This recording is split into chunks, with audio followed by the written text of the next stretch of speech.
Despite the dangers she's faced, a confident 7-year-old girl briskly walks up the access roads from the Rio Grande, joined by 2 other asylum seekers she just met. No, la niña la encontré, venía sola. Okay. It's around 2 in the morning on Sunday, somewhere in Mission, Texas, a hotspot for migrants illegally crossing the border. The little girl is hoping to gain asylum into the United States. The woman who offered to accompany her told us more. Que dice la niña que ya habían intentado, pero lo devolvieron.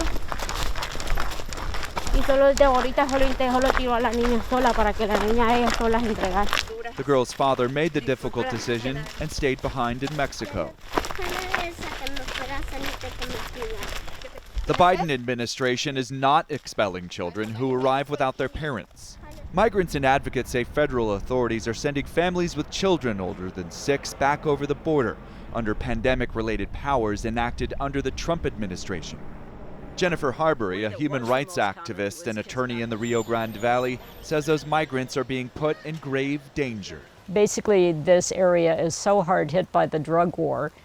It's one of the most dangerous areas anywhere. The U.S. State Department has it pegged as Category 4 danger. That's the same as Afghanistan or Iraq. In REYNOSA, Mexico, some of those migrants who have been kicked out sit and wait on the street. Under a gazebo at a park, dozens of families, mainly from Honduras, take shelter. Many of them recently expelled, waiting to be allowed back in or figuring out how to go home. Hedy Oseguera is a mother of an 8-year-old boy. She's also 3 months pregnant. Donde estaban las patrullas de Estados Unidos, los hicieron que hiciéramos fila y pusieron a niños de 5 para abajo y a nosotros no los dijeron, solo hicieron fila. Y yo les dije que estaba embarazada y no me tomaron importancia.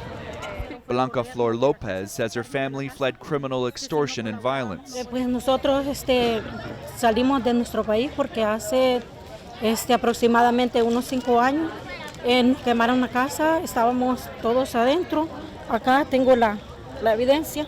She showed us the horrific scars from third-degree burns she says she received from a house fire started by gangsters. All of these families say they made a choice to flee imminent danger. Some are also fleeing crushing poverty worsened by a pandemic and 2 devastating tropical storms. Across the border in Brownsville, Texas, migrants newly released from detention and processing get a brief respite before heading off to reconnect with family across the U.S. Irma Paz, a school teacher from Honduras, waded across the river with her family. They fled violence in their hometown.